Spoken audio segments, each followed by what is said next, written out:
A very good evening, everyone. Am I audible to all delegates? Yes, sir.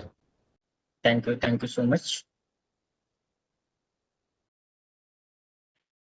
So again, a warm welcome and a very good evening to all dignitaries, all faculty members, all delegates, and our respected resource person for today's session, Dr. Sudip Ghosh, and all delegates presented in today's session of 3-month certificate program on research methodology and biostatistics. Today, we have one important topic, and we initiate the moving towards the descriptive statistics. And the first topic from the descriptive statistic, that is presentation of data, that will be delivered by today. So it is my pleasure to introduce the resource person for today's live session, Dr. Sudip Ghosh.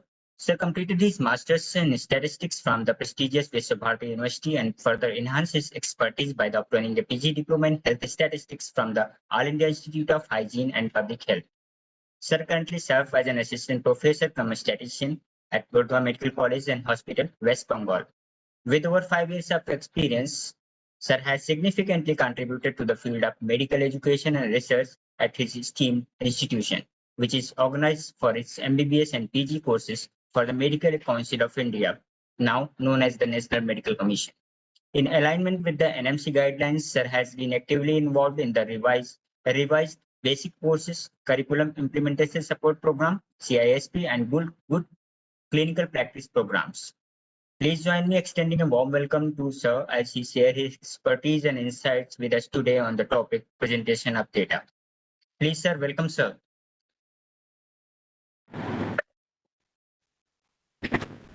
Very good evening to all of you. Am I audible? Yes, very good evening, sir. Audible, sir. Thank you. So, sir, please share my slide in your part. I'm just sharing, sir.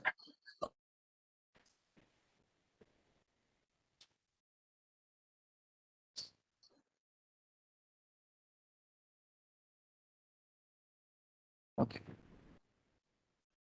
So, can I start? Yes, please, sir. Okay. So, today's topic is a very useful topic for the session of statistics. So, today's class is based on the descriptive statistics 1. So, my cover topic is the presentation of data. So, now we start the today's class. This class is very enjoyable, hope. So, in this class, we can this is the organization and presentation of data. This only is the focus for the today's research process. Next.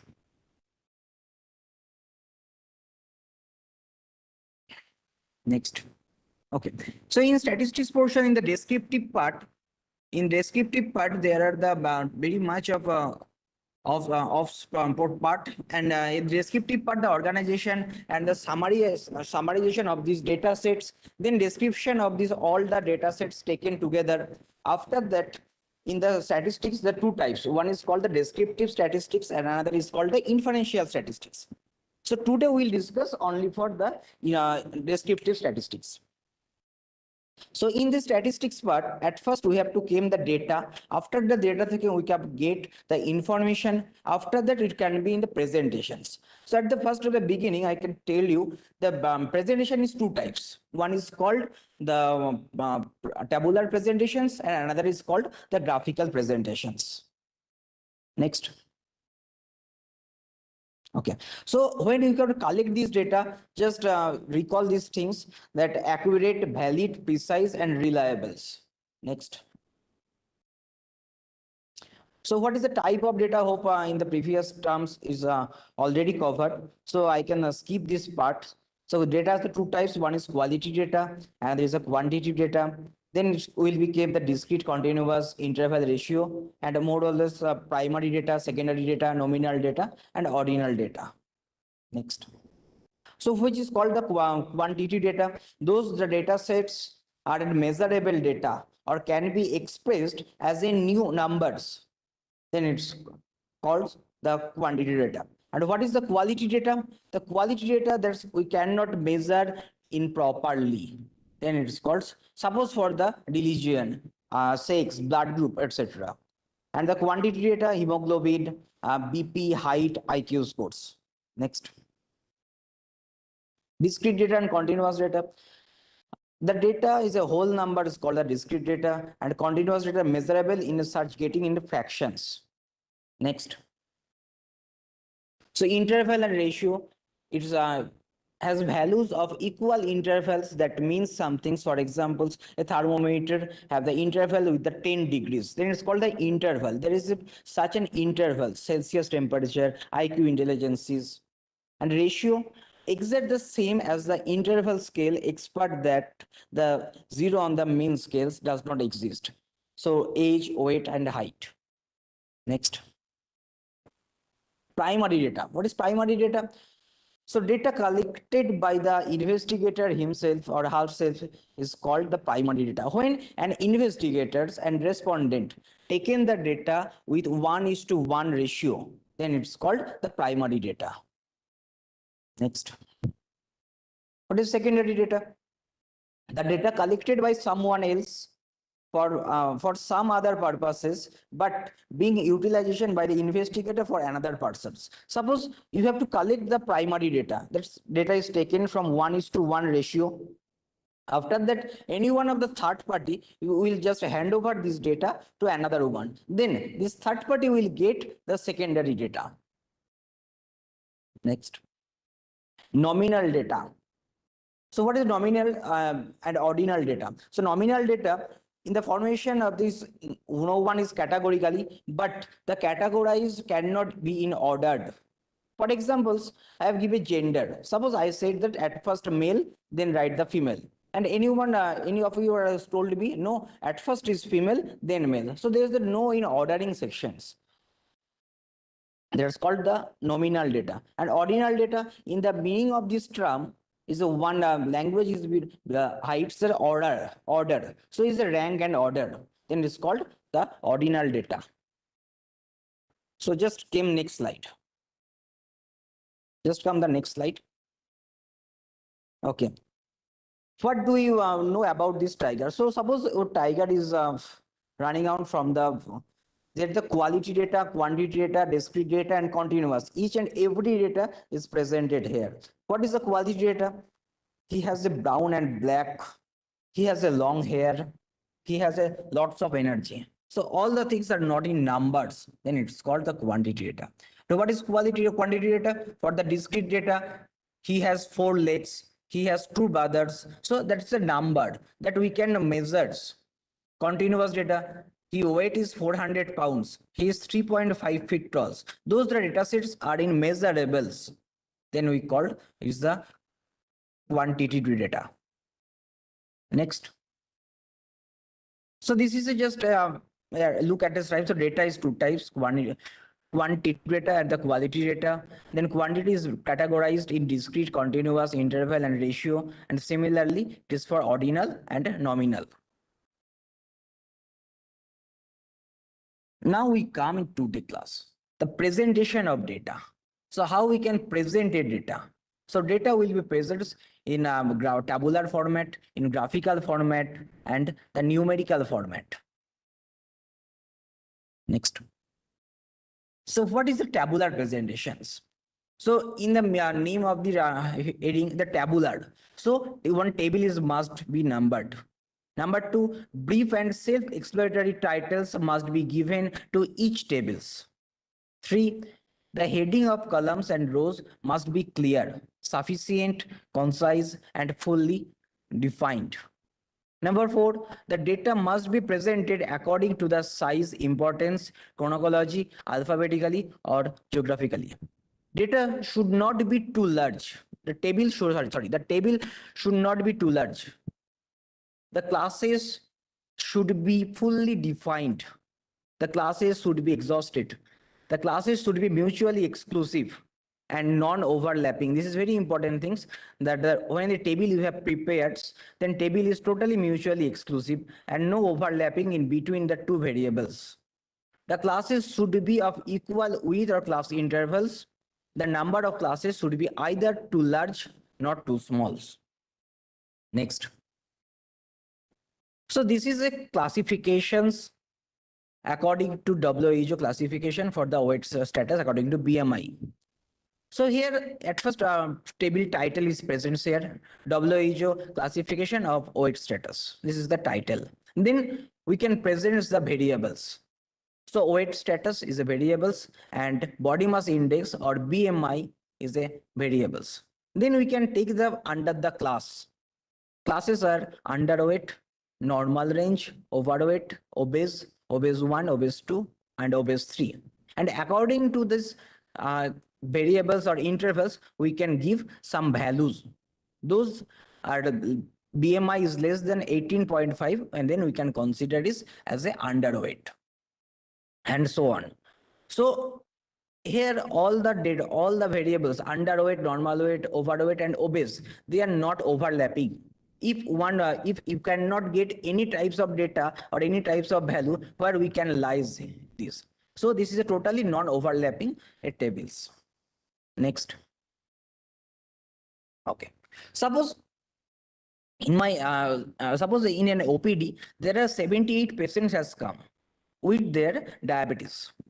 So now at first we have to making their blood glucose level, test the blood glucose level. And the blood glucose level are taking as the raw data. So after that I have taking an intervals. Suppose in a minimum is 120 and maximum is 180, 189. So then we have to take an interval with the 9 gaps. So at first we have to making the class intervals 120 to 129, then 130 to 139, 140 to 149, 150 to 159, 160 to 169, 170 to 179, and last is 180 to 189, such that we can make a class intervals. Again, I repeat, these class intervals are not the overlapping.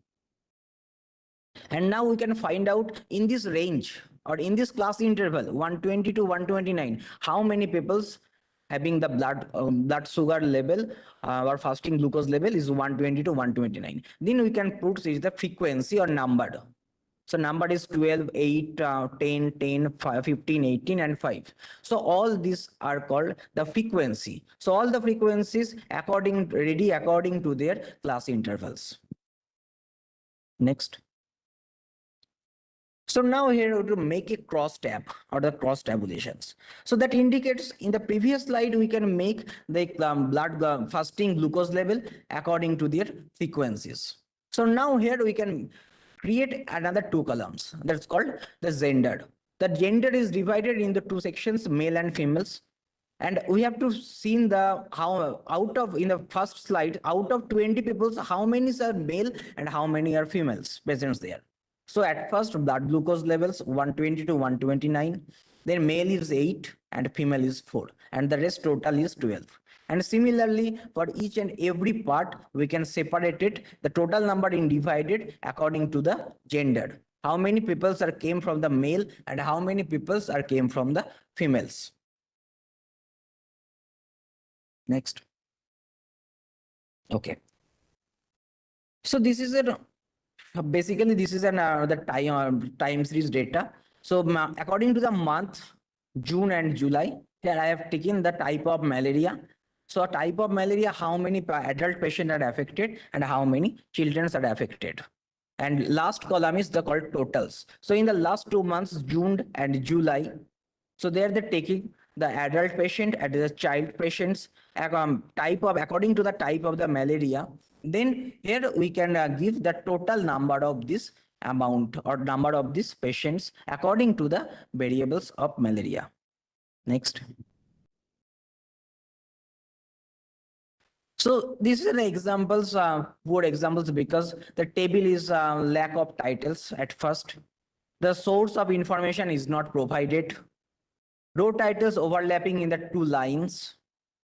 The alphabetical listing the regions, results, and numerical ordering of the data sets according to the columns. So next I will tell you just for taking the table. When you have to prepare a table, at first you have to write a title top of the tables. Then you can make the variables properly variables.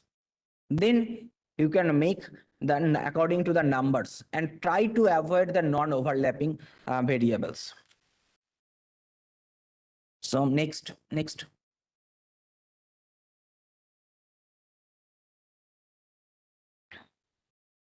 Graphical representations. So this is given from the table, and now we can shift the graphical representations.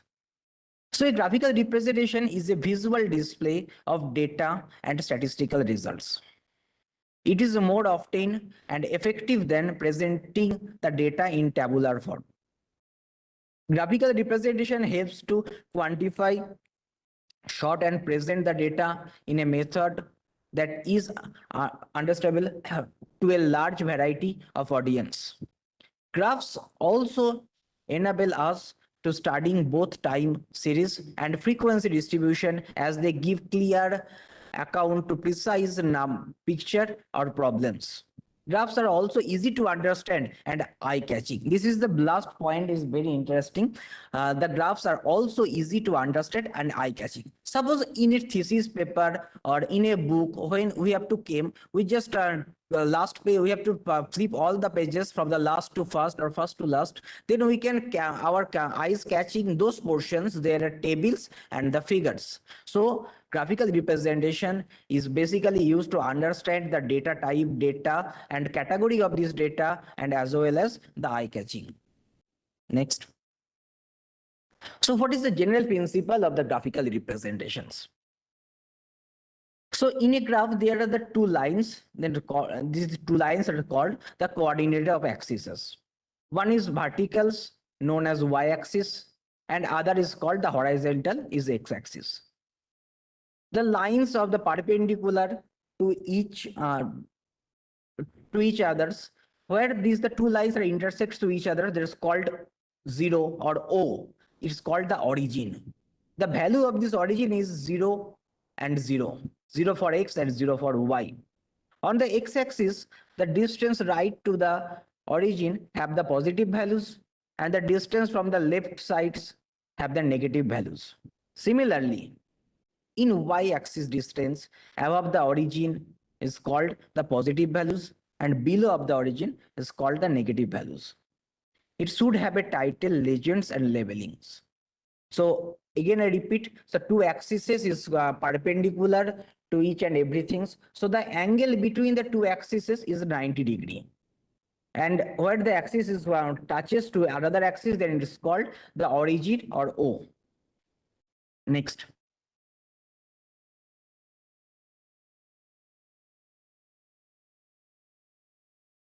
So what is the descriptive statistics?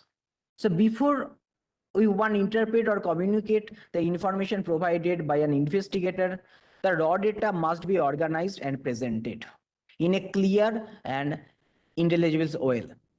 What is descriptive statistics? Descriptive statistics describes specifically character of the data. How many cases fall in the category, typical values, the degree of relationship or correlation are among the measurement or the variables. So at first, we have to make a master tables.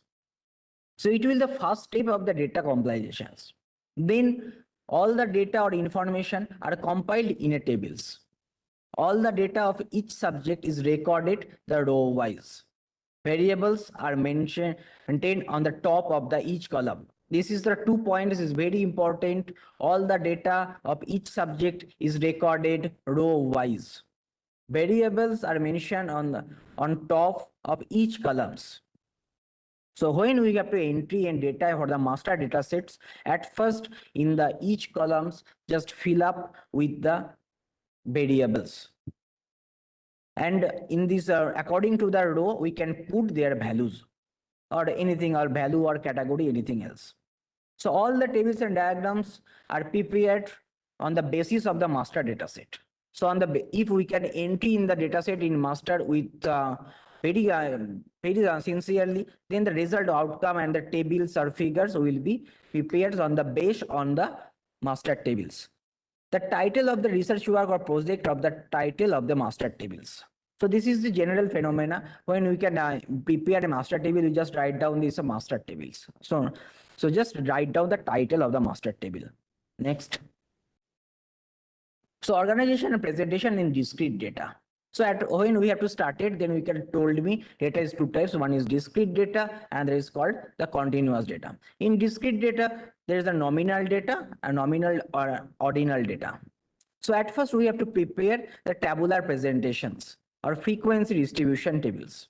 But in graphical representations, there are bar diagram or chart, pie diagram or something called pie chart, pictogram, spot map, band.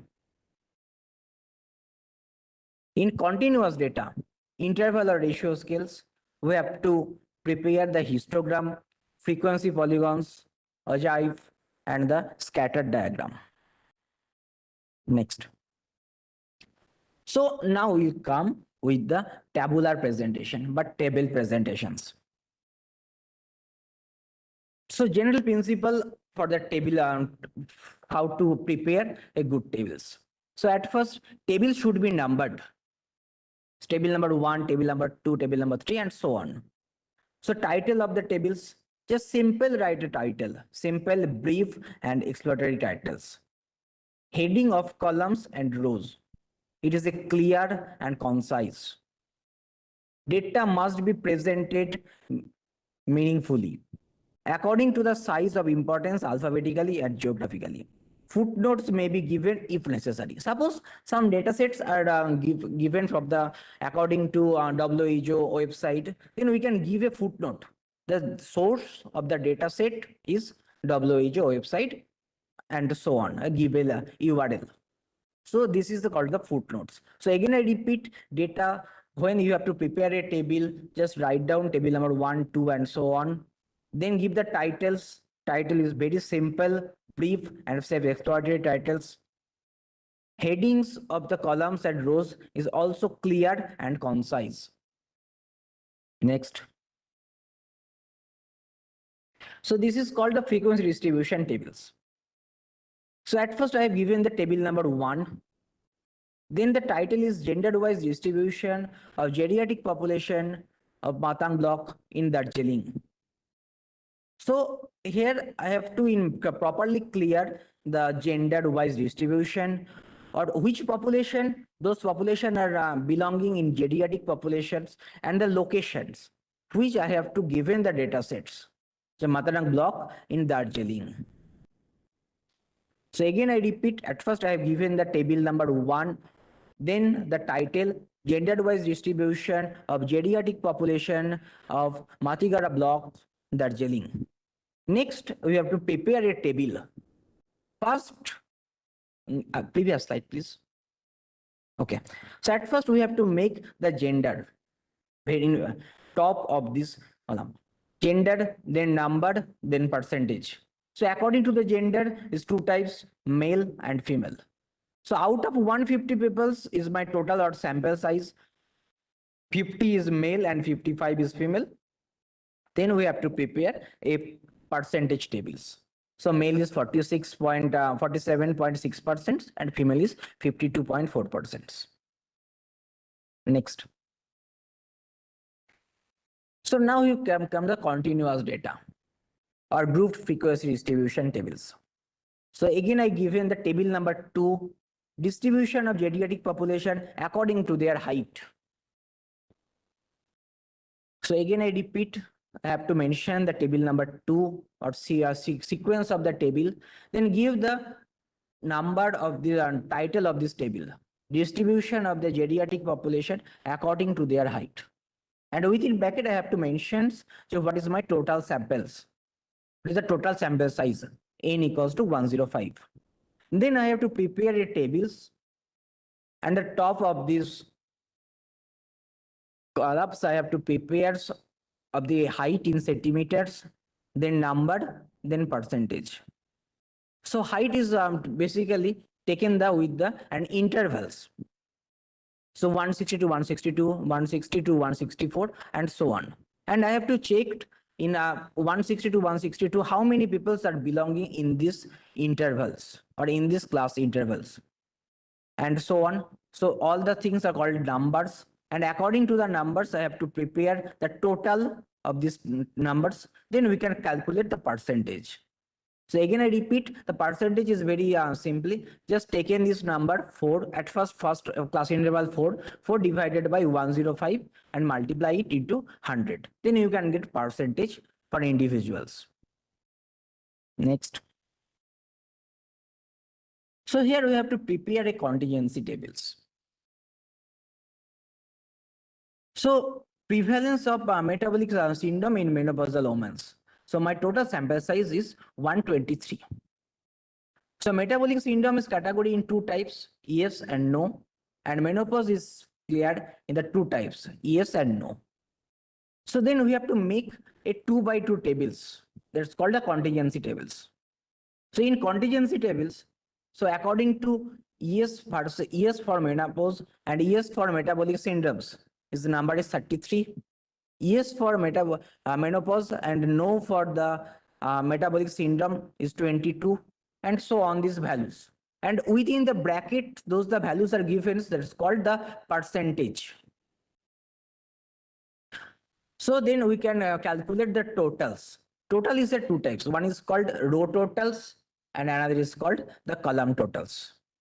So at first we have to make the column totals. So 33 plus 17 equals to 50. And similarly for the column 2, 22 plus 51 equals to 73. So here we have to prepare the column totals. Now we can prepare a row total. 33 plus 22 equals to 55. 17 plus 51 equals to 68. And last point is 123. That's called the grand total. Now this is called the grand totals. Next. So frequency distribution table is the comparative features. For categorical presentation is very simple. There is no range of variability, no class intervals. Frequency is displayed according to the category. Suppose for I given here the gender, male and females. Previous slide, please. Previous slide, please. Next. Yes.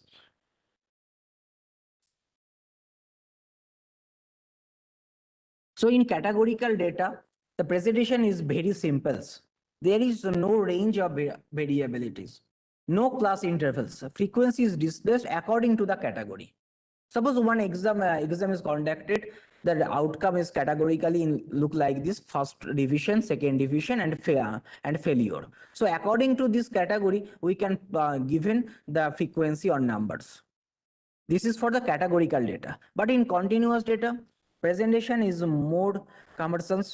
First, split into convenient groups.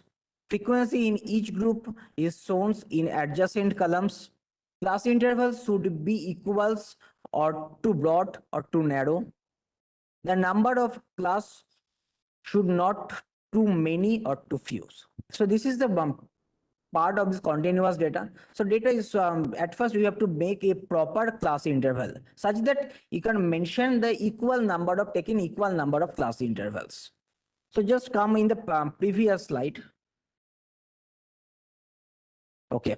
So here we have to prepare a class intervals is 20 to 39. So equals is 10 gaps intervals and takens the 40 to 59s, 60 to 79s. Here we can consider the interval is the 9 gap of intervals. So interval will be considered upper limit minus lower limit. So here the upper limit is 39 and lower limit is 20. So this gap is 39 minus 20 equals to 19. So here we can consider that each gap is 19. So that is uniformly distributed according to the class intervals. Then on the basis of these class intervals, we can prepare a frequency tables. So 20 to 39 frequency is 1, 40 to 59 frequency is 4, and so on. Okay, come on the next slides. Next. Okay, so all the things is gone. Now we have to start it regarding the graphical representations. So there are various types of charts and diagrams present there. Bar diagram, histogram, frequency polygon, cumulative frequency curve or ogive, scattered diagram, line diagram, pie diagram, pictogram, stream and leaf plot. So there are the various types of chart.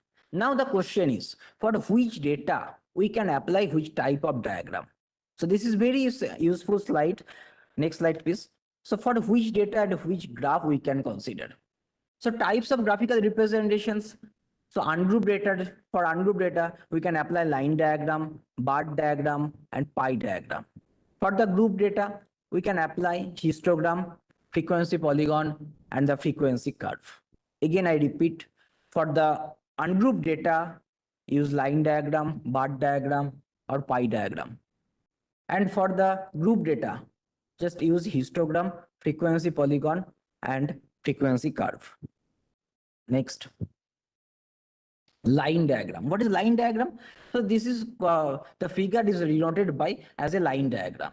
So here I have given examples according to the time and how many people are present in these time intervals.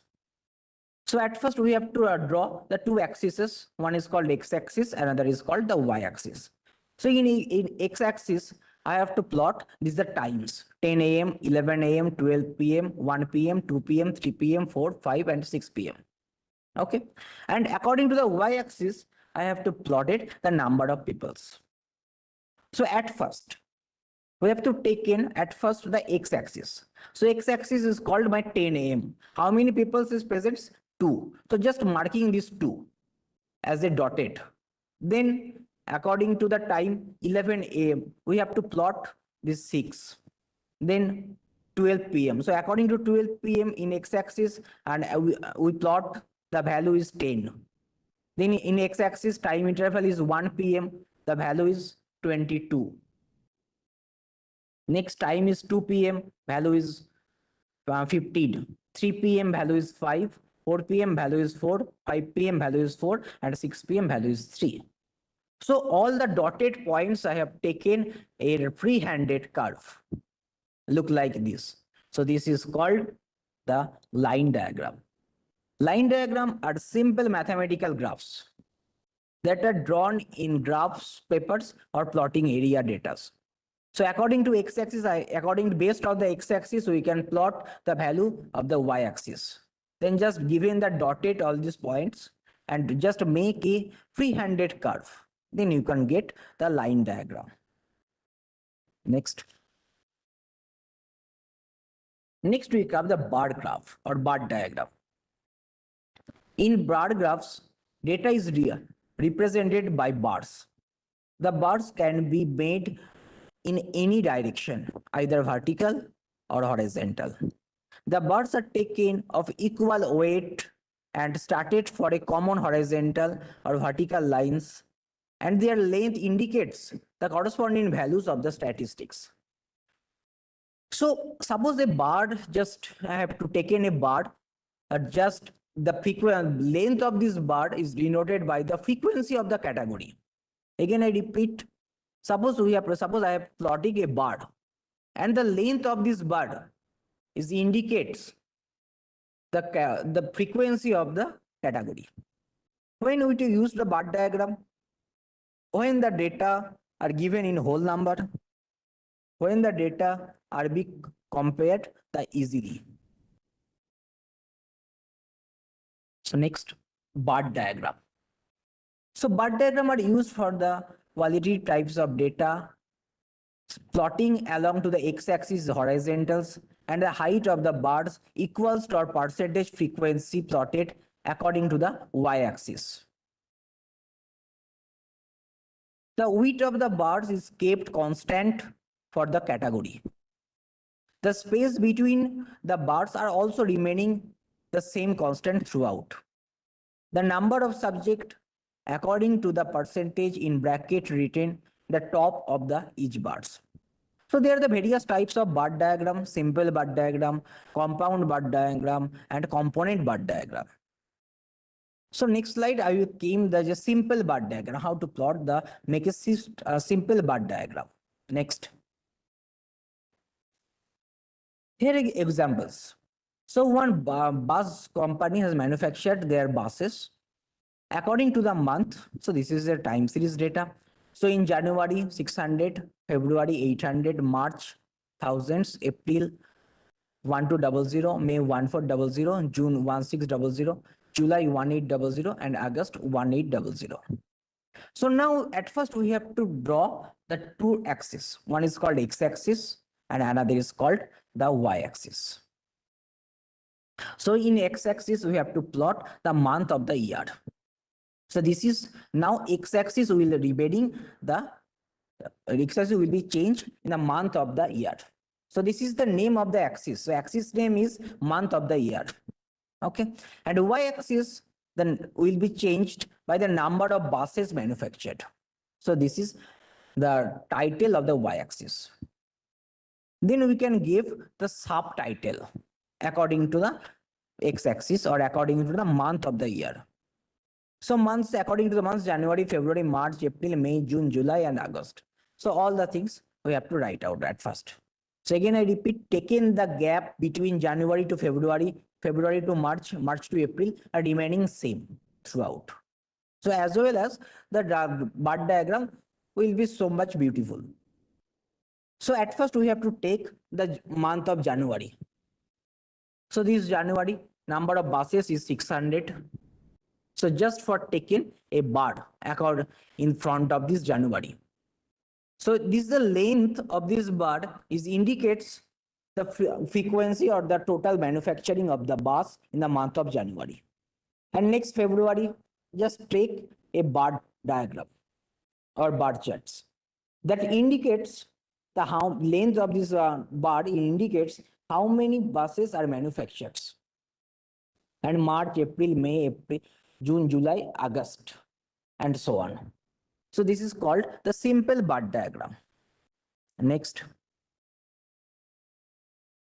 Okay, the simple bar diagram, when we draw a bar chart with only one variables or single group up, it is called the simple bar diagram.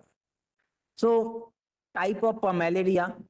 So here in x-axis, we have to write the types of malaria. And according to this type of malaria, how many frequencies or how many patients are affected by this and this type of malaria is given here. So according to the type of malaria, here we have to plot these bar diagrams. So all the bars are indicates the frequency or the variables of this category. Next. This is called the compound bar diagram. So compound bar diagrams, when two variables or two groups are considered, it is called the multiple or compound bar diagram. So here the two variables according to gender. So when at first we have to category the type of malaria. So there are the three types of malaria given here. And according to gender, I have to just split it. So how many males are affected in category 1 or P5X types and how many females are affected in P5X. So in a single diagram, we can plot it according to gender and how many and what is the type of this malaria, how many patients or how many patients are affected by these types. So findings look like this: the male is indicated in the another color and female is indicated by the another color. Female is indicates like a red and male is indicates here like a blue. So here we have to just identify which is for male, which color is male and which color is females. So then it's called the index blocks or sometimes it's called the legends. Next. So next is component bar chart. The bar chart wherein we have two quantity variables which are further segregated into different categories. Component is called the component bar diagrams. So my total is 100. Okay, so in poor community, there is a two type of community. One is called poor community, another is called the rich community. So in poor community, so how many, what is the percentage of energy obtains fat, percentage of energy obtain protein, and percentage of energy obtain the carbohydrates. So my total is 100. So 100 is distributed in look like this. 80%, 8%, 10% for the poor community. And each community, my total percent is 100. And how many is the segregated 55, 30 and 15%. Next. So pie diagram. So pie diagram, it is a circle in which different components are represented through a section or portion of a circle. To draw a pie diagram, first the value of each category is expressed as percentage of the totals. Then the angle is 360 degrees divided into the same percentage. So when at first we have to take in the data is categorical, yes or no. If the data is categorical, then we can check all the values are in percentage format. If it is percentage, then sum of this percentage check it is 100, yes or no. If it is 100%, then we can give a convert then we can make it transformations, percentage to degree transformations, because pie diagram based on the circular format. So one circle is for 360 degree. So at first we have to give in the data to check data is categorically yes or no. If data is categorically, then we have to check the data is categorically and all the values of the data set are in a percentage format. If the data is in percentage format, then take in the sum of the all percentage equals to 100%. If it is 100%, then we can convert this percentage, all the data to percentage to degree formats. Next. When we use the pie diagram, when the data are given in percentage, then we can use the pie diagram. When different aspect of a variables is be displaced, then we can use the pie diagram. When the data are compared the normally, then we can use the pie diagram. Next, how to make a pie diagram. This is a very useful how to make a pie diagram. Next. So at first we have to see this is a table. Title, the result of class 10 of students, and the marks divisions is given percentage of the student. So marks division is categorically in 3 category: first division, second division, third division, and failures. And we have to give in the percentage of students. How many students are given the first divisions? How many students are getting the second divisions? And how many given the third divisions? Or how many it's the failures? So according to the, at first we have to check the data is categorically yes or no. Yes, exactly. We can see the data is categorically data. First, second, third, and failures. And all the values are in percentage formats. 20%, 56%, 20%, and 4%. Next, we have to giving the sum of the all percentage. Percentage sum is 100. So now we can make it transformations. So percentage to degree transformations. So at first there is a 20%. So 20%, that means 20 by 100. So out of 100, how many students? So 20 students. So 20 by 100. Then just it multiply into 360 degree because the cycle has 360 degree. So at first calculation is 20 by 100 into 360 degree. The result will come 72 degrees. For the second division, there is a 56%. So 56%, that indicates 56 by 100. Then just multiply it into 100. So multiply into 360 degree. Similarly, third divisions is 20%. So that indicates 20 by 100.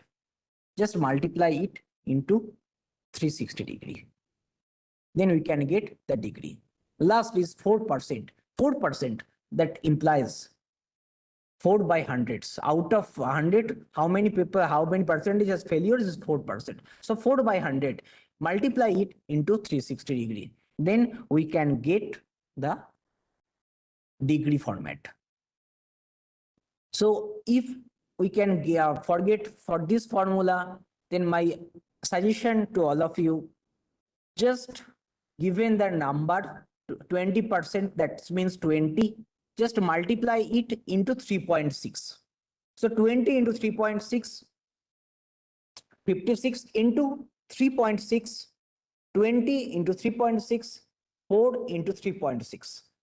So this is the another tricks. If you can forget all the formulas or the conversion transformation between percentage to degree transformations, then we can make in this way. So just given the number, whole number, these are 20%. So 20 into 3.6, 56 into 3.6, 20 into 3.6, 40 into 3.6. So now we can get all the degrees: 72 degrees, 201.6 degree, 72 degree, and 14.4 degrees. So now we started the pie diagram. So pie diagram started at the time of 12 o'clock. Started from the time of 12 o'clock, and we have to process in clockwise. At first, the maximum amount of degree, at first we have to take in the covered. So which is the maximum? Maximum is 201.6. That is the second division. So starting point is from center to starting point is connect this line, center to starting point 12 o'clock. Just connect this line. Then we can process in a clockwise. So now you can process clockwise. And we have to, at first we have to take it the second divisions. The area is 201.6. Next we have came the next part is 72. So after the ending of this first division, we can measure the 72 degrees, and according to the clockwise we can process. Okay, so in this way we can prepare this pie diagram. But there are the 4 types of categorical data: first division, second division, third division, and failure. So here we have to marking according to various color. Second division is denoted in this color, first division this color, failure this color, and third division is this colors. Always mention this color and according to the category. So this is called the indexing. Next. So next is called the histogram.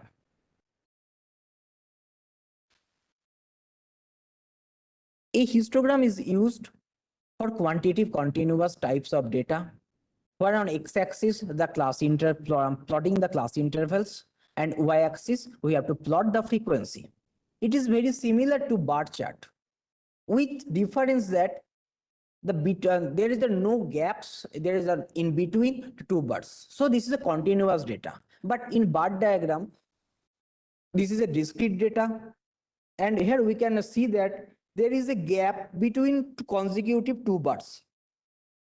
But in histogram, there are no gaps between the two consecutive bars. This is called the histogram. So this diagram is very useful diagrams. At first, when the data is continuous, then we can get this type of diagrams. And according to x-axis, we can plot the class intervals. And according to y-axis, we can plot all the frequencies. Next. When you use the histogram, when the data are given in the form of frequencies, when the class interval has to be displayed by the diagram, when we need to calculate the mode of the distribution graphically, then we can put the histograms. So at first point is when the given data sets has a frequency. So the frequency will be occurred as per the class intervals. When the class intervals will come, then the frequency will automatically generated. And the class intervals is given, then we can put this diagram. And the class intervals is denoted according to the x-axis. So how to make the histogram? This is questions. So here I have to see at first examples. What is the examples? So we have to take any class intervals. So class intervals is 155 to 160, 160 to 165, 165 to 170, and 170 to 175, and so on. So here we have to take in the class interval for 5 gaps of class intervals. So that indicates there are all the class intervals are in the same way out. So the distance between the gap between the 2 class intervals are remaining same. So next we have to see in the frequency. So first class interval frequency is 3, second frequency is 2, third frequency is 9, and so on. So according to the x-axis, we have to plot the class intervals. So here we can see the class intervals is given here 155, 160, 165, and so on. And according to y-axis, we have to plot the frequency. Then 155 to 160, I have to make this marking this area. And we have to see that 160 is common for the first two class intervals. So this is called the continuous data. 165 is common second and third. 170 is common for third and fourth, and so on. So just look like a boundary. So this is called common wall. So suppose in a room, in a big room, we just partitions this room according to the walls. Then we have to prepare a common walls. So histogram is the same as the common walls. So then we can prepare a histogram. Next scattered diagram. Scattered diagram gives a quick visible display or association between two variables. So according to x-axis, we can plot the independent variables, and y-axis, we can plot the dependent variables. So next point, next slide, please. Okay, so according to this, this is called the scattered diagram. In x-axis, we can plot the age of months and body weight. Then we can see that there is associations. If age is increased, then body weight will be increased. So this is the association. So here we can plot my independent variables according to the x-axis. Here independent variables is age and dependent variables is body weight. So there is an association. We can see that there is an association between age and body weight. If one is increased, automatically the trend says that another will be increased. Next. So we can conclude the statistically data may be presented in more attractive with the help of some graphs. Okay, so next diagram is the frequency polygon. So this is the diagram for the frequency diagram. Next.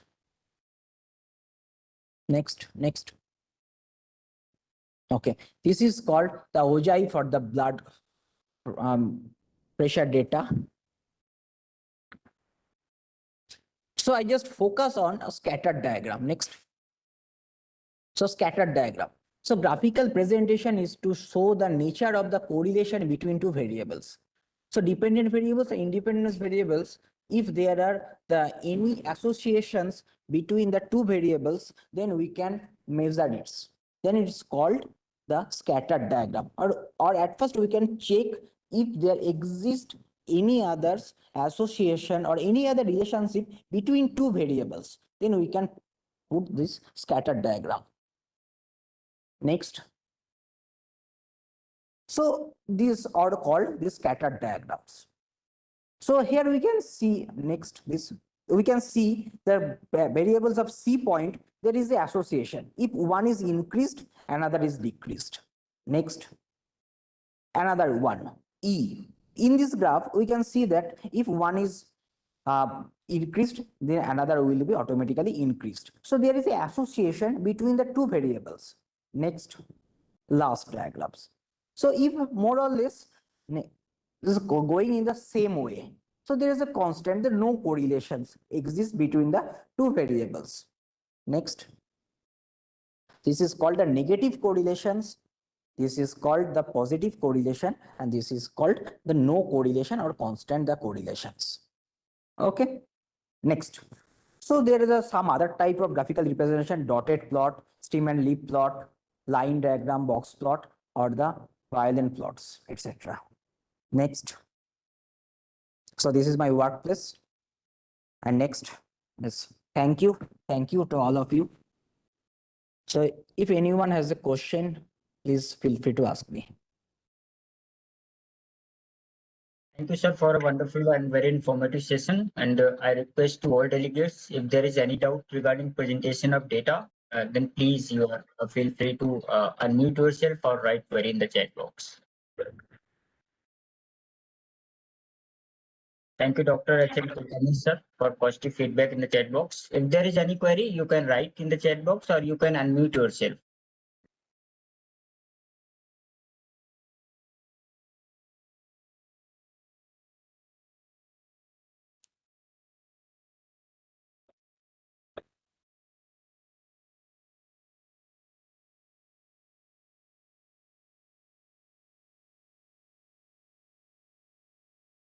We are open for query.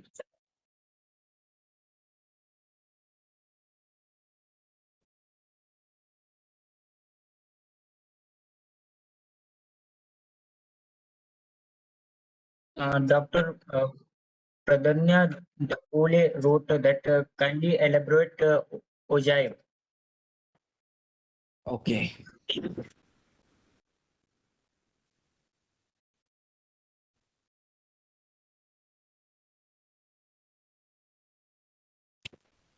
This is for cumulative frequency, it is mostly not used.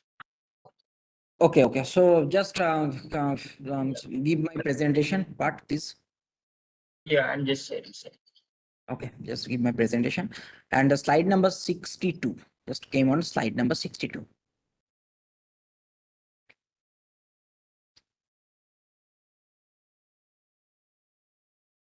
Okay, just give me the previous slide. Okay.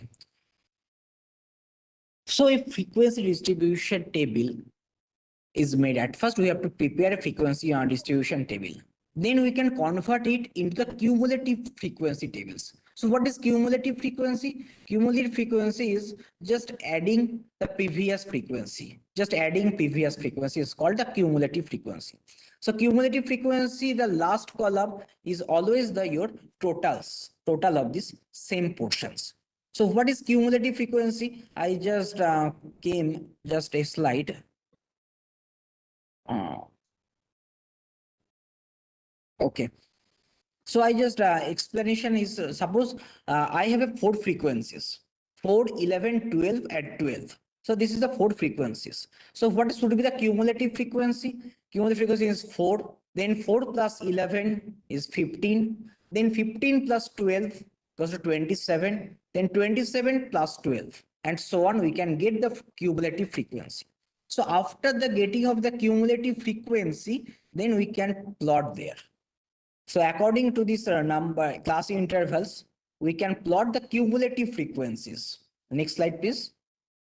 So at first we have to create the cumulative frequency. Then here we can given the plotting all the data sets, and we can see that the data will be increased because this is a greater than type of cumulative frequency. So cumulative type frequency and the frequency will be increased, and the graph represents in the same way.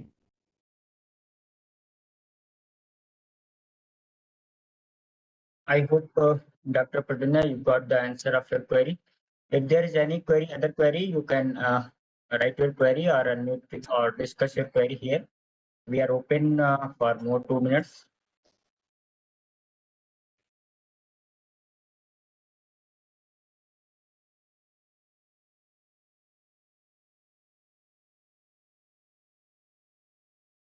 Thank you everyone for positive feedbacks in the chat box. If there is any query, you can ask the query. Just open 1 more minute.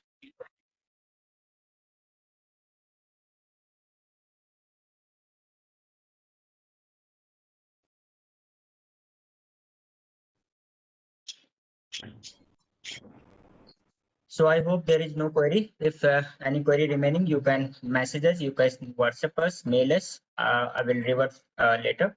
Thank you so much, sir, for a very informative and wonderful session. And thank you for sharing expertise with all delegates presented here from different prestigious institutions, Ayurveda and Allopathy combined. Thank you so much, sir. Okay, thank you. Thank you, all of the participants. Thank you. Have a nice day. Thank you, sir. Thank you, sir. Thank you all for hearing very patiently. And this is the end of today's session.